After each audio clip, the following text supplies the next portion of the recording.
Well, hello, everyone. Welcome to A Course in Miracles 365, Awakening to Love. I'm Tomas Garza, your host, and I want to just say hello today to all of the people that are joining from live from all over the world. We've had some really wonderful interaction over the past few weeks here on this live stream, which is the purpose of doing this live to me.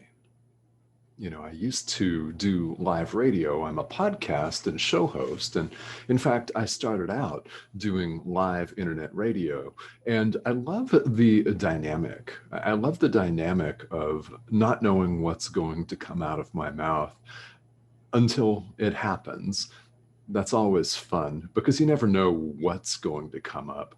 Sometimes it might be stammering, and sometimes some pauses that might make you wonder exactly what I'm doing. But what I aim to do with this live stream is present A Course in Miracles, not my own perception of A Course in Miracles, but the Course itself. In other words, I know that many of you on this network can relate. In other words, I show up and I make myself a conduit for the Holy Spirit, for Spirit Source God, my teacher, the voice for God. Name the term. What you see here appears to be a human body with what appears to be a Navajo weaving right behind you, a nice rug. You see masks and paintings and a wall, and there's a light switch right there. What you don't see is all the clutter around on my desk, all the papers, a stack of mail, probably bills or something that I have yet to open. What you see here on the screen is not really what's happening. I'm showing up and I ask every day to be a conduit for the voice for God, quite frankly. Yeah, that's another word, another term for the Holy Spirit in A Course in Miracles, if you're familiar with that. If you're not familiar with the Course, the Holy Spirit is something that, of course, in a Christian tradition, in the Judeo-Christian trilogy of God, Jesus, Holy Spirit, that's kind of the component that is often least understood. What exactly is the Holy Spirit? Who is the Holy Spirit, right? In A Course in Miracles, one is encouraged and invited to adopt the Holy Spirit, in other words, the voice for God, the universal inspiration, friend with a capital F, like a spiritual friend, a guide, in other words. One's encouraged to adopt the Holy Spirit as one's teacher. So this is who is speaking here on these live streams. What I do offer is my experience with A Course in Miracles. Now, if you've not watched this live stream, first of all, welcome. We're going through a famous, or if you prefer, an infamous segment of the course known as the Workbook for Students. Now, it is a series of daily ideas. One builds upon another. There are, as you might have guessed, 365 of them. Therefore, one can start with lesson one and do one lesson a day. No more than that, by the way, is what's recommended. And in a year's time, have completed the workbook. So if you've done this before, you'll know that when you get to lesson 365 and complete it, it's not the end. It's not about checking off boxes. Daily practice periods are not about checking off boxes and making sure that you force yourself to meditate X number of times a day. It's not about that. When you get to the end, you realize the journey's ongoing. And if you were to pick right back up again, which some people do, then you would learn even more. The journey is ongoing. And in this fashion, a lesson or an idea, they're really ideas. They're short statements. Each lesson is a very easy to commit to memory, short statement that we can study and, more importantly, practice. A Course in Miracles is about gaining practical experience of the love of God. It's training on the level of mind, which is on the level of experience. And we then become more attenuated to the presence of love in our lives. I don't mean simple romantic love between two people. I mean abstract love. God is love, love with a capital L, which is who we really are. In practicing these exercises, we open ourselves, we open our mind to this presence, which is always there and has never gone anywhere, despite all of our myriad wanderings in this world. In other words, despite all of our drama, we all have it. So I mentioned a minute ago that in the workbook, one lesson builds upon the next. And it's very important to do these in sequential order. Why? Because they do build on each other. And today's example is a very good example of that. We're at lesson 129 today. Beyond this world, there is a world that I want. So let's back up. This builds off of lesson 128, which we covered yesterday right here on this show. The world I see holds nothing that I want. That was yesterday. The world I see holds nothing that I want. If you're interested in viewing this video, I would go back to Enlightened World Network's YouTube channel, and the show has a playlist. In fact, every show on the network has a playlist that's updated every day with the most recent videos, and you can see this show from yesterday. That was lesson 128. The world I see holds nothing that I want. Today, lesson 129. Beyond this world, there is a world that I want. So let's talk for a minute about a pitfall, and it is definitely an obstacle. It's a hindrance that it can occur, It doesn't have to occur, but it can. So let's talk about it. This is something that happens to some people along a spiritual path. And in the very first paragraph of the commentary today, the Course makes it very, very clear that we can't stop just at renouncing this world of form and time and bodies. Now, we know from our study up to this point that this is not who we really are.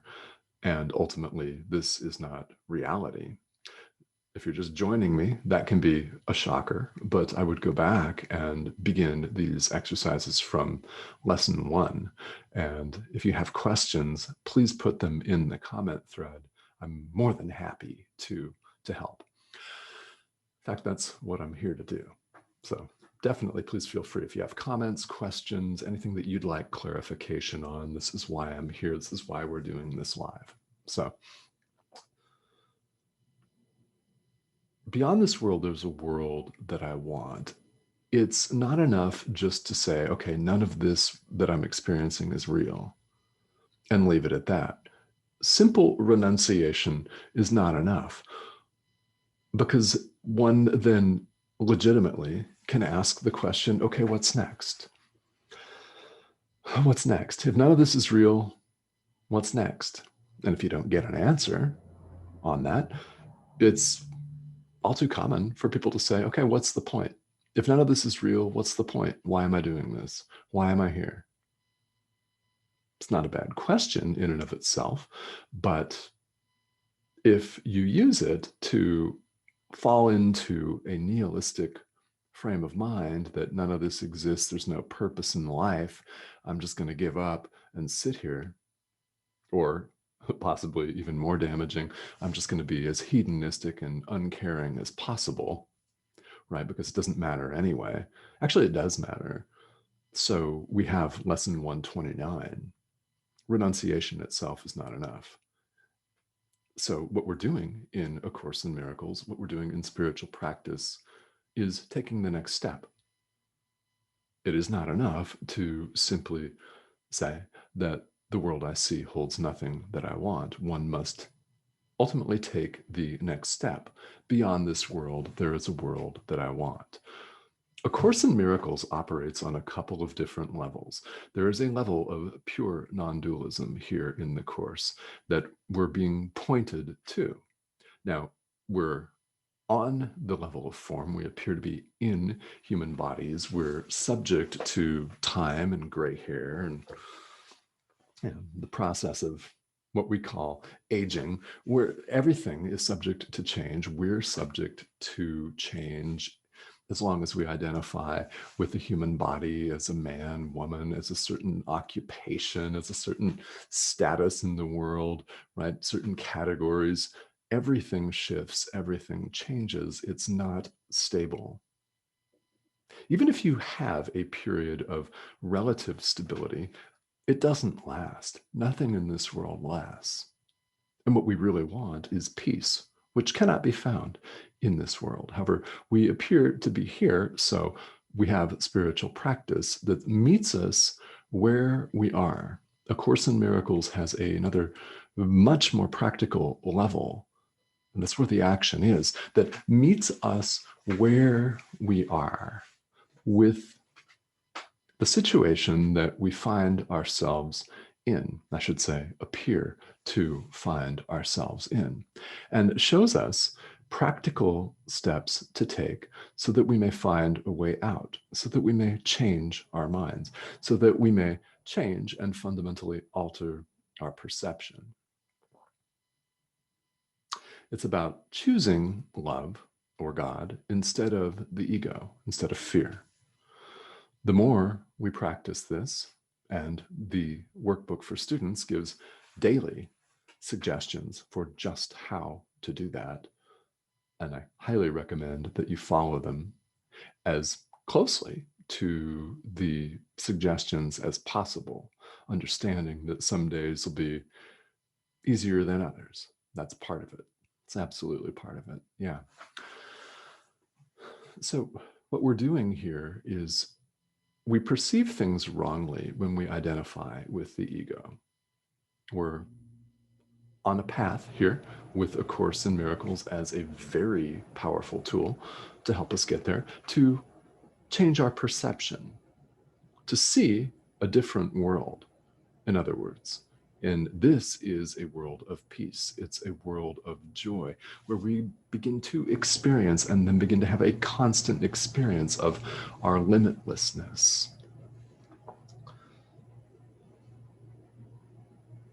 The Course talks about this as purified perception or as right-mindedness. It talks about it as a world forgiven, the real world. There are a lot of terms for this, but this is a constant experience of love and joy.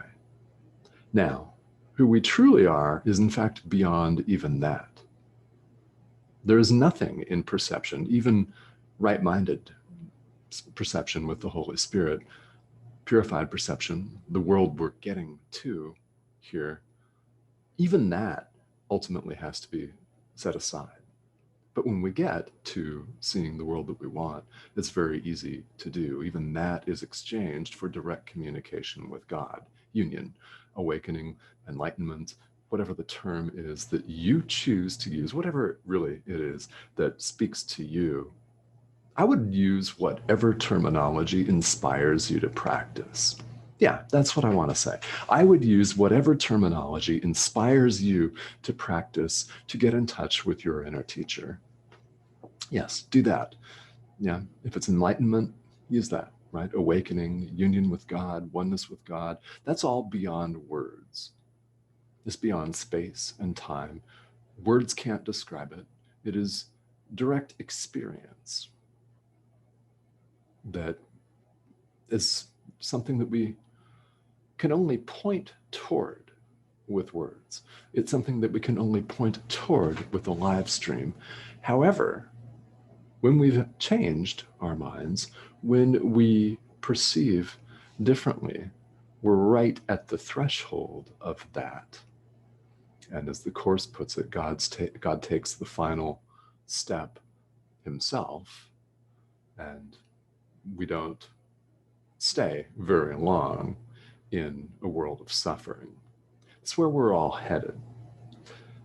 So, beyond this world, there is a world that I want. Now, as we talked about yesterday, we think we want things in this world. We think that that's going to bring us lasting peace, happiness, salvation, lasting joy. It won't. Temporary, sure, yeah. Lasting, never. That's not possible. It's not possible. Even the greatest love relationships in this world end. Why? Someone leaves the physical body. Yeah. Spirit, on the other hand, has no end. In exchanging the world that we don't want for the one that we do, we become that much closer to it. We're awakening to it. As the subtitle of this live stream suggests, we're awakening to love. So how do we practice this? Well, the workbook gives us several practice suggestions every day. And today, we simply recite the day's idea that beyond this world, there is a world that I want. And then we go on to say, and we can say this either out loud or in our minds, I choose to see that world instead of this, for here is nothing that I really want. Yeah, here's nothing that I really want. Decay, what we call death, frustration, lack, yeah, a sense of not being worthy. Instead, how about limitlessness? How about we exchange fear for love? How about we exchange sorrow for joy? How about that? And then we sit quietly after reciting these words and allow your teacher, whatever or whomever you call it, him, her, them, doesn't matter the terminology. We sit quietly and allow our inner teacher to speak to us. And we sit there trusting that that message will come. We do not know what form that message will take. You may receive audible spoken messages. Something may occur in your life, in nature, or otherwise as a sign. You may see something on the internet or read something in a book that triggers a deep-seated memory, a recognition, a remembrance of who you are. Trust that this will come. This world that we want awaits only a choice. It awaits only our decision to have it, to experience it.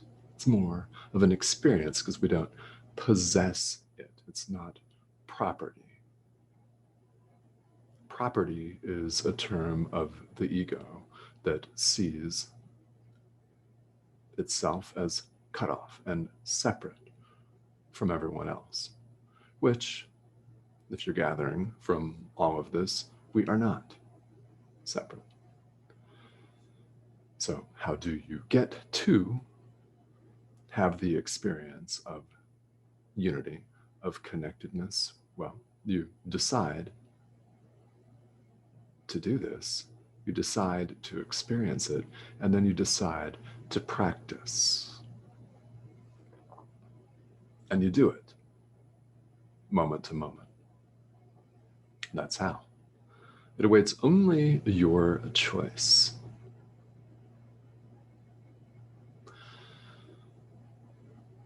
There are naturally many, many different ways to practice. And what I would offer, if you're serious about A Course in Miracles, if you're serious about a workbook for students and for going through these activities in order, I would submit that when the course suggests a number of practice periods, in other words, meditation sessions per day, if it says 3, for example, please have some grace and some compassion for yourself if you're only able to do 2.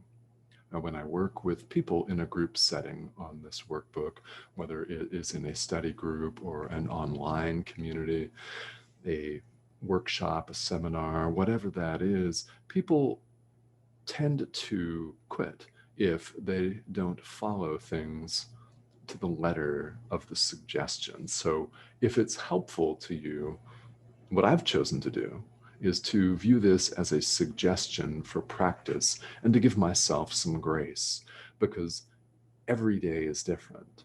Some days we absolutely, completely, legitimately get swept away, don't we? I mean, it just happens. There are things here in the world that we need to attend to, like bills.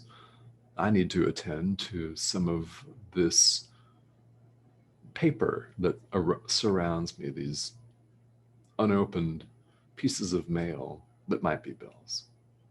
So we might have to open those up and pay them, things like that.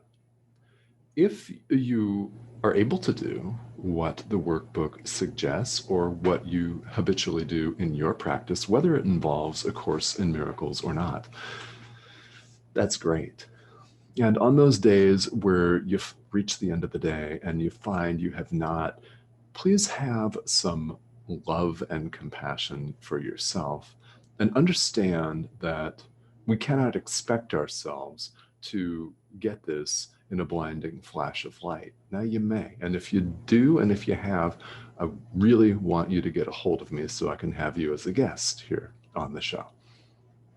Really, seriously, can happen, but we can't expect that to happen. Most often, of course, it's a process. So what do we do in a process? We make the decision to show up yet again. We choose yet again. We choose love yet again. We choose to recite the day's idea yet again. We choose to sit and meditate. We choose to take a walk on the beach or in the desert, in the mountains, the woods. We choose self-care. We choose getting into a state of mind where we're more able to hear our inner teacher. That's what we're doing here. That's what we're doing here. And that path is going to look very, very differently for one person as opposed to another, right? Because we're all in a different station here in life with different responsibilities, different things that are occupying our time. All right, so I want to say hello really quickly here. Claudia, hi, how are you? And yeah, Claudia, hi, thank you for joining me. And it looks like Lakrani, hello, if I'm pronouncing that correctly, thank you for tuning in here today. Now, if you all are tuning in for the very first time, or if any of you is tuning in for the first time here, this show runs every day but Sunday here on Enlightened World Network. I typically take Sundays off. That's hike day, almost always, for my wife, Cindy, and me. And you can find all of the back episodes, if you'd like to see more, on Enlightened World Network's YouTube channel. So let me know. Hi, Kimberly, how are you? Let me know if you have comments, if you have questions about this. These live streams are all relatively short, 20 minutes on the average, maybe a little more, maybe a little less, depending on the day. And I invite you to just reach out, say hello. And if you have comments or questions, I'm certainly here to help you. So thank you so much, all of you, for tuning in, and I will see you back here again tomorrow.